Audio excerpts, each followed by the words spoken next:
Madam Rides the Bus by Valli Kannan.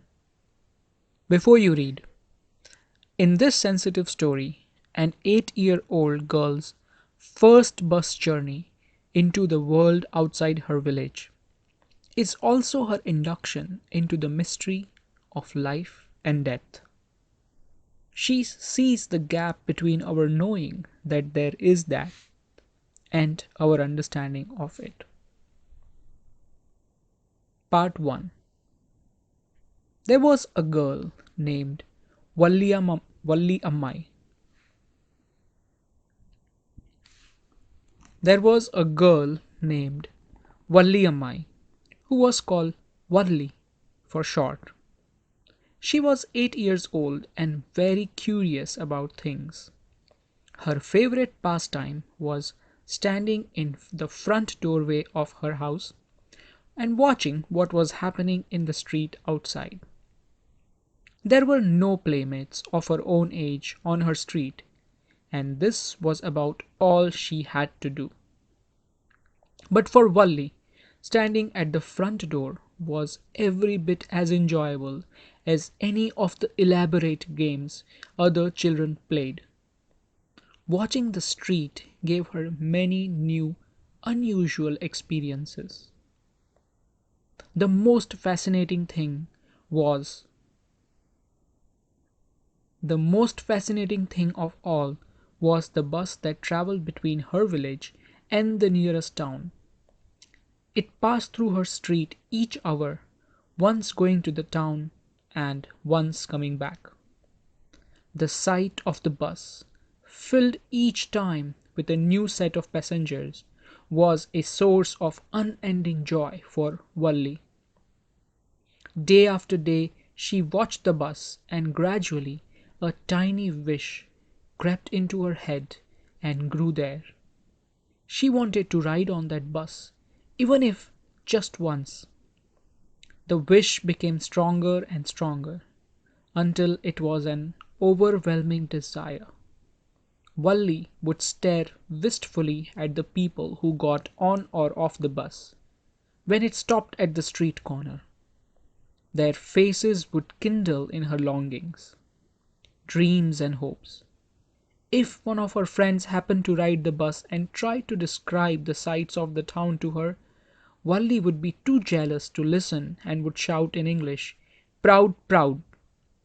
Neither she nor her friends really understood the meaning of the word, but they used it often as a slang expression of disapproval.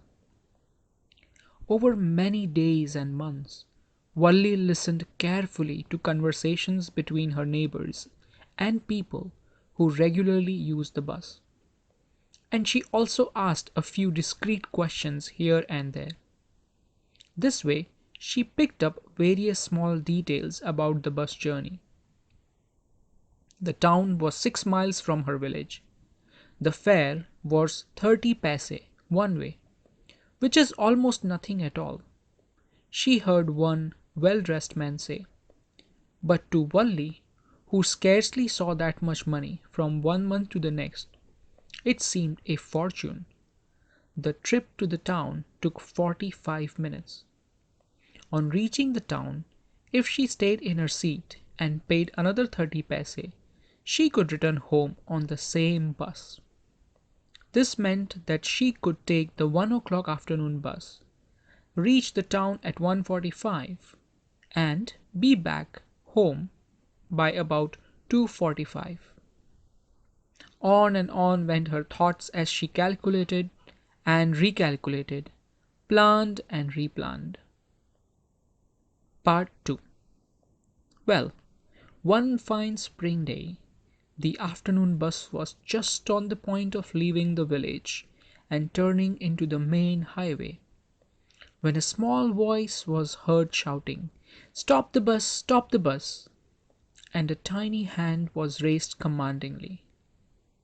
The bus slowed down to a crawl, and the conductor, sticking his head out of the door, said, "Hurry then, tell whoever it is to come quickly." "It's me," shouted Valli. "I'm the one who has to get on." By now the bus had come to a stop, and the conductor said, "Oh, really? You don't say so." "Yes, I simply have to go to town," said Wally, still standing outside the bus. "And here's my money." She showed him the coins. "Okay, okay, but first you must get on the bus," said the conductor, and he stretched out a hand to help her up. "Never mind," she said, "I can get on by myself. You don't have to help me." The conductor was a jolly sort, fond of joking. "Oh, please don't be angry with me, my fine madam," he said. "Here, have a seat right up here in the front. Everybody move aside, please. Make way for madam." It was the slack time of the day, and there were only 6 or 7 passengers on the bus. They were all looking at Wally and laughing with the conductor. Wally was overcome with shyness. Avoiding everyone's eyes, she walked quickly to an empty seat and sat down. "May we start now, madam?" the conductor asked, smiling. Then he blew his whistle twice, and the bus moved forward with a roar. It was a new bus, its outside painted a gleaming white, with some green stripes along the sides. Inside, the overhead bars shone like silver. Directly in front of Wally, above the windshield, there was a beautiful clock. The seats were soft and luxurious. Wally devoured everything with her eyes. But when she started to look outside, she found her view cut off by a canvas blind that covered the lower part of her window. So she stood up on the seat and peered over the blind. The bus was now going along the bank of a canal. The road was very narrow. On one side there was the canal, and beyond it, palm trees, grassland, distant mountains, and the blue, blue sky. On the other side was a deep ditch, and then acres and acres of green fields. Green, green, green, as far as the eye could see. Oh, it was all so wonderful. Suddenly, she was startled by a voice. "Listen, child," said the voice. "You shouldn't stand like that. Sit down." Sitting down, she looked to see who had spoken. It was an elderly man who had honestly been concerned for her, but she was annoyed by his attention. "There is nobody here who is a child," she said haughtily. "I have paid my 30 paise like everyone else." The conductor chimed in. "Oh, sir, but this is a very grown up madam. Do you think a mere girl could pay her own fare and travel to the city all alone?" Wally shot an angry glance at the conductor and said, "I am not a madam. Please remember that. And you have not yet given me my ticket." "I will remember," the conductor said, mimicking her tone. Everyone laughed, and gradually Wally too joined in their laughter. The conductor punched a ticket and handed it to her. "Just sit back and make yourself comfortable. Why should you stand when you have paid for a seat?" "Because I want to," she answered, standing up again. "But if you stand on the seat, you may fall and hurt yourself when the bus makes a sharp turn or hits a bump. That's why we want you to sit down, child." "I am not a child, I tell you," she said irritably. "I am 8 years old." Of course, of course. How stupid of me. 8 years, my. The bus stopped. Some new passengers got on, and the conductor got busy for a time. Afraid of losing her seat, Wally finally sat down. An elderly woman came and sat beside her. "Are you all alone, dear?" she asked Wally as the bus started again. Wally found the woman absolutely repulsive. Such big holes she had in her earlobes, and such ugly earrings in them. And she could smell the betel nut the woman was chewing, and see the betel juice that was threatening to spill over her lips at any moment. Ugh! Who could be sociable with such a person? Yes, I'm traveling alone, she answered curtly. And I've got a ticket too.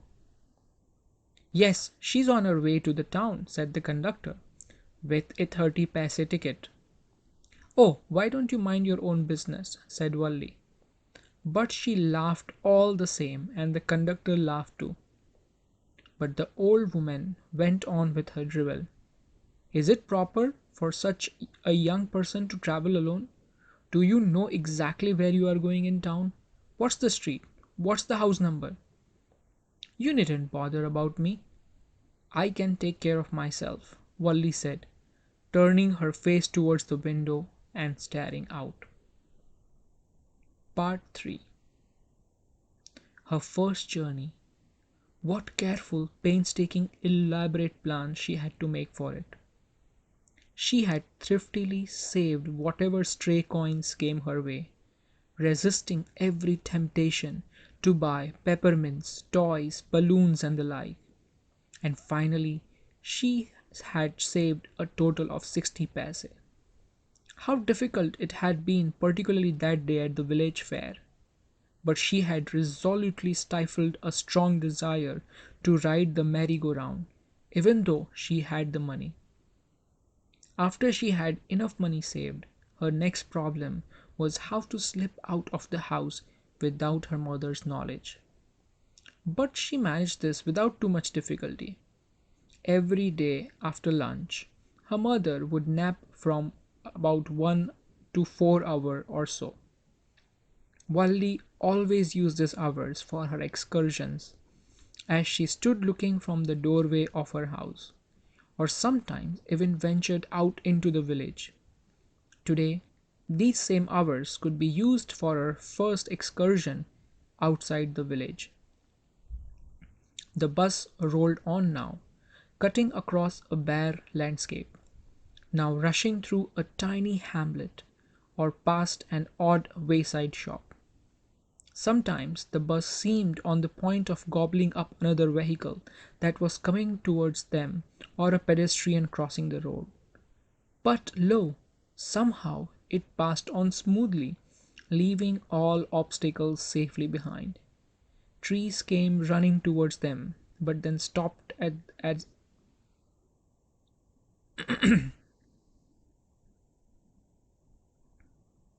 trees came running towards them, but then stopped as the bus reached them, and simply stood there, helpless, for a moment by the side of the road, before rushing away in the other direction. Suddenly, Valli clapped her hands with glee. A young cow, tail high in the air, was running very fast, in the middle of the road, right in front of the bus. The bus slowed to a crawl, and the driver sounded his horn loudly again and again. But the more he honked, the more frightened the animal became, and the faster it galloped, always right in front of the bus. Somehow, this was very funny to Valli. She laughed and laughed until there were tears in her eyes. Hey, lady, haven't you laughed enough? Called the conductor. Better save some for tomorrow. At last the cow moved off the road, and soon the bus came to a railroad crossing. A speck of train could be seen in the distance, growing bigger and bigger as it drew near. Then it rushed past the crossing gate with a tremendous roar and rattle, shaking the bus. Then the bus went on and passed the train station. From there it traversed a busy, well laid out shopping street and, turning, entered a wider thoroughfare. Such big, bright looking shops! What glittering displays of clothes and other merchandise! Such big crowds! Struck dumb with wonder, Valli gaped at everything. Then the bus stopped and everyone got off, except Wally. "Hey, lady," said the conductor, "aren't you ready to get off? This is as far as your 30 paise takes you." "No," Wally said, "I'm going back on this same bus." She took another 30 paise from her pocket and handed the coins to the conductor. "Why? Is something the matter?" "No, nothing's the matter. I just felt like having a bus ride. That's all. Don't you want to have a look at the sights now that you are here?" "All by myself? Oh, I would be too much too afraid." Greatly amused by the girl's way of speaking, the conductor said, "But you weren't afraid to come in the bus." "Nothing to be afraid about that," she answered. "Well, then why do not go to the stall over there and have something to drink?" "Nothing to be afraid of that either." "Oh no, I couldn't do that." "Well, then let me bring you a cold drink." "No, I don't have enough money. Just give me my ticket, that's all." "It will be my treat and not cost you anything." "No, no," she said firmly. "Please, no." The conductor shrugged, and they waited until it was time for the bus to begin the return journey. Again, there weren't many passengers. Part 4. "Won't your mother be looking for you?" the conductor asked when he gave the girl her ticket. "No, no one will be looking at me." "No, no one will be looking for me," she said. The bus started again, and there were the same wonderful sights. Wally wasn't bored in the slightest, and greeted everything with the same excitement she had felt the first time. But suddenly she saw a young cow lying dead by the roadside, just where it had been struck by some fast moving vehicle. "Isn't that the same cow that ran in front of the bus on our trip to town?" she asked the conductor. The conductor nodded, and she was overcome with sadness. What had been a lovable, beautiful creature just a little while ago had now suddenly lost its charm and its life, and looked so horrible, so frightening as it lay there, legs spread eagled, a fixed stare in its lifeless eyes, blood all over. The bus moved on. The memory of the dead cow haunted her, dampening her enthusiasm. She no longer wanted to look out of the window.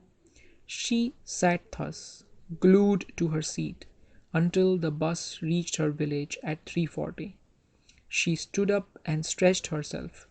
Then she turned to the conductor and said, "Well, sir, I hope to see you again." "Okay, madam," he answered her, smiling. "Whenever you feel like a bus ride, come and join us, and don't forget to bring your fare." She laughed and jumped down the bus, then away she went, running straight for home. When she entered her house, she found her mother awake and talking to one of the Wally's aunts, the one from the South Street.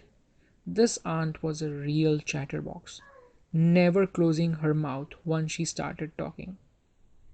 "And where have you been?" said her aunt when Wally came in. She spoke very casually, not expecting a reply, so Wally just smiled, and her mother and aunt went on with their conversation. "Yes, you are right," her mother said. "So many things in our midst and in the world outside. How can we possibly know about everything? And even when we do know about something, we often can't understand it completely, can we?" "Oh, yes," breathed Wally. "What?" asked her mother. "What's that you say?" "Oh," said Wally, "I was just agreeing with what you said about things happening without our knowledge." "Just a chit of a girl, she is," said her aunt. "And yet look how she pokes her nose into our conversation, just as though she were a grown lady." Wally smiled to herself. She didn't want them to understand her smile. But then, there wasn't much chance of that, was there?